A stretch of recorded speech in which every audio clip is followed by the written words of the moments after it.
O Evangelho de Maria, a mulher que venceu o mal, de Gabriele Amorfi. 9º dia. Esposos felizes unidos por Deus. Não tenhas medo, receio em receber Maria, tua esposa, em tua casa. Era esse o maior desejo de José, que, mergulhado naquele sofrimento, temia, sobretudo, ter de renunciar à sua esposa. Desfeita toda dúvida, faltava apenas seguir com as núpcias solenes, ou seja, com a introdução da nova esposa à nova casa, que o esposo já preparava. Os pobres também se empenhavam em preparar aquela ocasião única na vida e, com a ajuda de seus parentes, reforçavam-se por solenizar a festa ao máximo. É fácil imaginar que as bodas de José e Maria foram festivas, com muitos parentes e amigos. Animadas por músicas e cantos durante 7 dias, como era de costume na época. Havia entre os dois esposos, porém, um segredo que apenas eles conheciam: a presença do Filho de Deus, aquele que os havia unido e para quem viveriam. Por isso, José não poderia ignorar a sacralidade do gesto de receber Maria, a nova e autêntica arca de Deus, em sua casa. É evidente, levando-se em conta o conhecimento que todos os hebreus têm da Bíblia, que pensou no texto sagrado.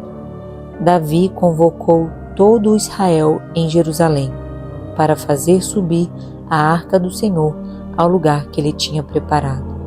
Davi disse aos chefes dos levitas que estabelecesse seus irmãos como cantores, com instrumentos de música, cítaras, harpas e símbolos, para que sons vibrantes e alegres se fizessem ouvir. Isso, no entanto, não bastava. Era preciso ocupar-se de outro assunto que nos faz compreender a grandeza de José pelo papel que Deus lhe havia confiado e que ele aceitou com entusiasmo. Também ele, por ter dito, consciente de sua pequenez, as palavras de Davi e de Isabel sobre a arca da aliança e a verdadeira arca de Deus. Quem sou eu para que a mãe de meu Senhor e o próprio Senhor venha à minha casa? Assim, ele começaria a se dar conta das razões que o ajudavam a entender a essa missão. O motivo certo pelo qual ele teria sido escolhido, motivo reforçado pelo anjo na anunciação a Maria e pelo anjo que lhe apareceu nos sonhos. José era um filho de Davi, um membro da casa de Davi. Por meio dele, em virtude de sua união com Maria, o Messias cumpriria a profecia de pertencer à família de Davi. A nós talvez pareça pouco. Teríamos preferido que Maria pertencesse à linhagem davídica. No entanto, não foi assim.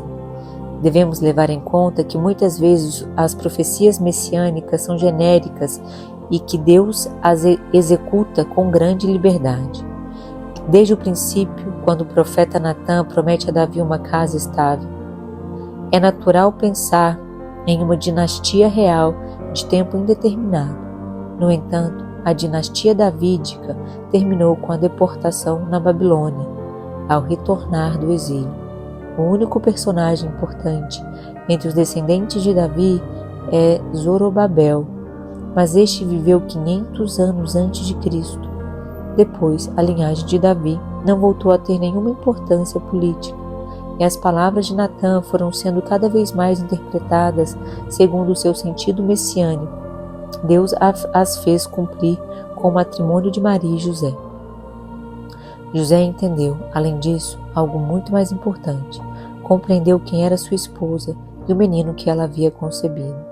Maria era a mulher tão aguardada, profetizada no Gênesis, a virgem que iluminava, anunciada por Isaías como um sinal de salvação.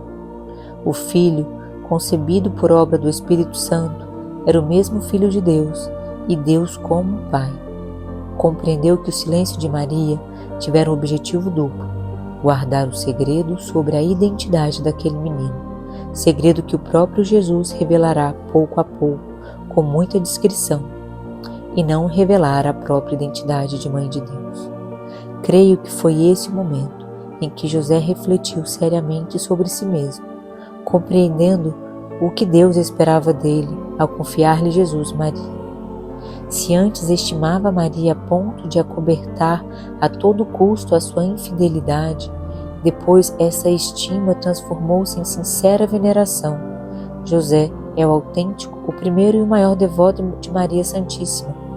E mais, nos primeiros séculos do cristianismo, a figura de José era mais estudada e conhecida do que é hoje.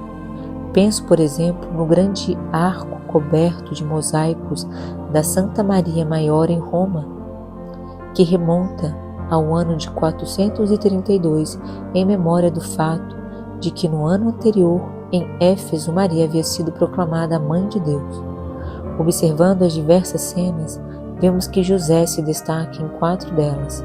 É visto como chefe da Sagrada Família e da Igreja, representante do bispo, testemunha e guardião da virgindade de Maria, protetor e educador de Jesus. Em relação ao próprio Jesus, o segredo que José guarda em seu coração, junto com Maria, é a identidade divina daquele filho, mas também é a missão daquele menino que o anjo lhe havia revelado com as palavras: a quem porás o nome de Jesus, porque ele salvará o seu povo de seus pecados. Evangelho segundo São Mateus, capítulo 1, versículo 21. Aqui temos estabelecida a missão pela qual o Filho de Deus se fez homem, para salvar, redimir do pecado e reabrir as portas do céu. Justamente ele, José, seria o formador, o educador no aspecto humano do Filho de Deus, para prepará-lo. Neste ponto não é difícil compreender o alegre sim de José, não menos satisfeito do que o fiat de Maria, ao papel que ele atribuía ao pai. Seu matrimônio seria diferente do que ele acreditava e ao que se propunha, mas era imensamente maior. Quando Deus chama a uma missão extraordinária, sempre exige a renúncia aos projetos e planos humanos. Assim foi com Abraão, quando o convidou a deixar sua casa e sua terra e partir, sem dizer para onde o levaria. Foi assim também com os profetas. Basta pensar em Amós, que só pensavam em seguir adiante com o simples trabalho de seus pais, e com os apóstolos convidados a abandonar tudo para segui-lo. E continua agindo assim com todo aquele a quem convida a uma dedicação total a ele. Quando em 8 de dezembro de 1870, Pio IX proclamou São José patrono da Igreja Universal, muitas pessoas acharam que invocava uma proteção a mais no momento em que o poder temporal dos papas estava para desaparecer. Por outro lado, tratava-se do reconhecimento de um dado evangélico, confiando a José a pessoa de Jesus. Deus lhe confiou também seu corpo místico à Igreja. Reflexões sobre Maria. Sua confiança e seu abandono em Deus tiveram plena recompensa, mas também muitas dores. Desde aquele momento, Maria conta com a ajuda de alguém de sua máxima confiança, que compartilhará com ele as alegrias e os sofrimentos, como já compartilha com ele os segredos de sua identidade e da identidade de Jesus.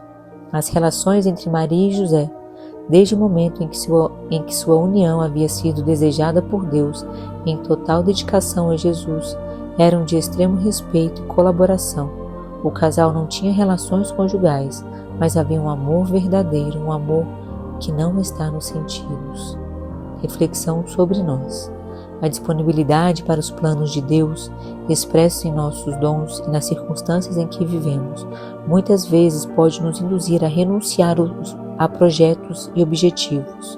O plano de Deus para cada um de nós é sempre um plano de salvação. Se cumprirmos a vontade de Deus, toda a nossa vida terá êxito. Além da ajuda de Maria, invoquemos a ajuda de José, sentindo-nos confiados a ele como membros do corpo místico.